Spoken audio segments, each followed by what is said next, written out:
Hi guys, మా అమ్మ ఛానల్కి సబ్స్క్రైబ్ చేసుకోండి, లైక్ చేయండి, షేర్ చేయండి. Thank you.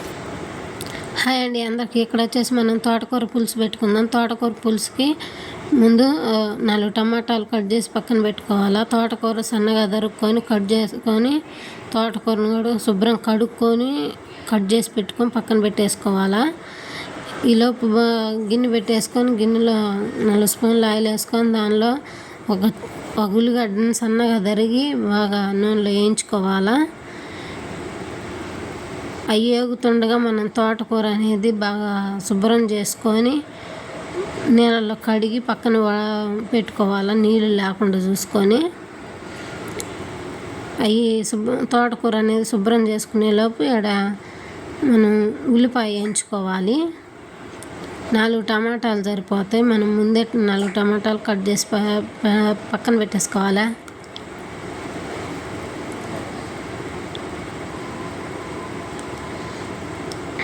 ఆ టమాటాలన్నీ వేసేసి బాగా కలుపుకోవాలి. కలుపుకొని మనకి తగినంత ఉప్పు, పసుపు వేసేసుకోవాలి. టమాటాలను కొద్దిగా మగ్గనిచ్చి కొంచెం లైట్గా మగ్గనిచ్చి తగినంత పసుపు, తగినంత ఉప్పు వేసుకొని మీరు రుచికి తగ్గట్టు ఉప్పు వేసుకొని కొద్దిగా పసుపు వేసుకోవాలి. వేసుకొని కలిపేసి మూత పెట్టి ఒక 5 నిమిషాలు ఉంచితే టమాటా అనేది బాగా మెత్తగా ఉడికిపోతుంది.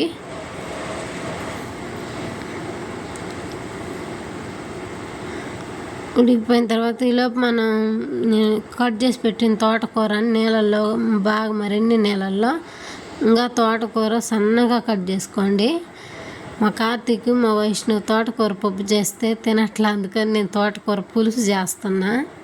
తోటకూర పులుసు అయితే తిని వస్తారని చెప్పి స్కూల్కి పొద్దున్నే వండుతున్నా. పొద్దున్నే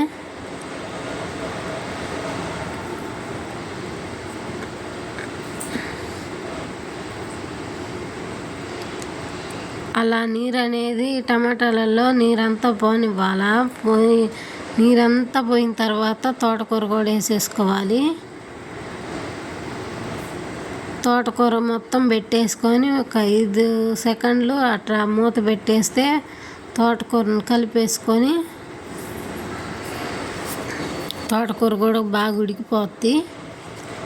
బాగా తోటకూర ఎంత మెత్తగా మెదిగితే అంత బాగా రుచి వస్తుంది, రుచిగా ఉంటుంది తోటకూర పులుసు. ఒకసారి ట్రై చేయండి ఇలా ఒకసారి.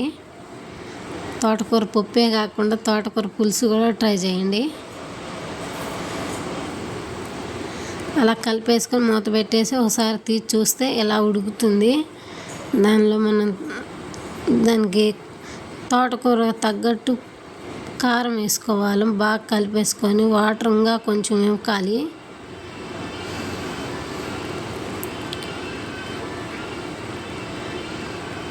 తగినంత కారం వేసుకోవాలి. నేనైతే 2 స్పూన్లు కారం వేసుకున్నా.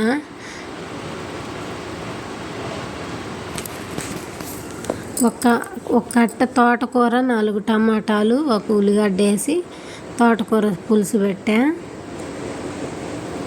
1 స్పూనున్నర కారం పట్టింది.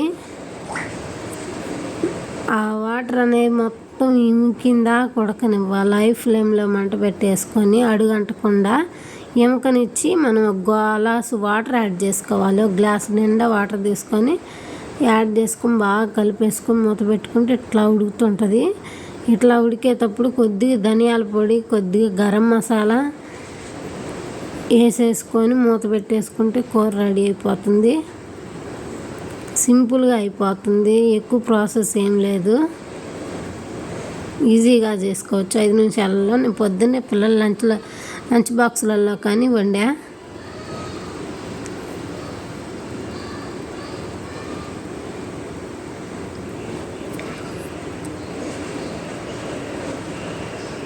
తోటకూర పప్పు వండితేనే మా పిల్లలు తినట్లా, అందుకని చెప్పి మా వైష్ణవ్, కార్తీక్ ఇద్దరూ తినట్లా. అందుకని తోటకూర పులుసు అయితే తింటారు కదా అని చెప్పి చేసా. టేస్ట్ మాత్రం అదిరిపోయింది. రైస్లోకైనా చపాతీలోకైనా సూపర్ ఉంటుంది. ఒకసారి ట్రై చేయండి.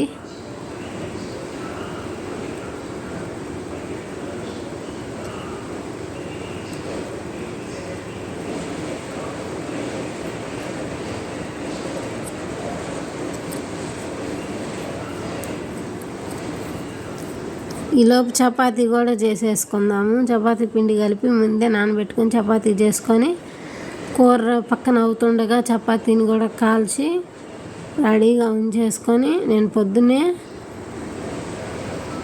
పిల్లలకి